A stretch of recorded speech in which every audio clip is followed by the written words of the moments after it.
గుజ్జు అరిగిపోయిందంటే అదేనా సార్? అదే మెలిస్టసా? ఇప్పుడు అందరికీ ఓకే. తెలిసింది కూడా ఎందుకు ఆపరేషన్ చేసుకున్నాం అంటే గుజ్జు అరిగింది సార్ అంటారు. గుజ్జు అరిగిన దానికి గుజ్జును పెంచాలి కానీ మొత్తం మోకాలు ఎందుకు తీయాలి? స్టేజెస్ మేము చూడం, మేమేం చూస్తాము ఇక్కడ ఏది దెబ్బతింది. కొన్నిసార్లు లిగమెంట్ ఒక్కటే దెబ్బతిని ఉంటుంది, లిగమెంట్కి పిఆర్పి చేస్తాం. ఒకసారి గుజ్జు అరిగి ఉంటుంది, గుజ్జుకి ట్రీట్మెంట్ చేస్తాం. సో అట్లాగే ఏ పార్ట్ అయితే డ్యామేజ్ అయిందో ఆ పార్ట్ని కనుక్కొని ట్రీట్మెంట్ చేస్తాం కానీ స్టేజెస్ మేము చూడం.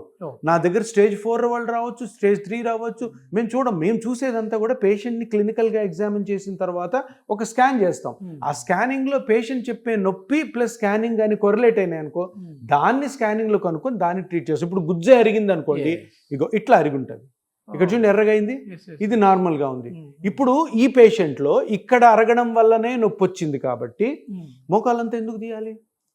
దీన్ని మళ్ళీ ఇట్లా చేస్తే లాజికల్గా సైంటిఫిక్గా కరెక్ట్ అవుతుంది, కరెక్ట్ అయ్యి నొప్పి తగ్గుతుంది.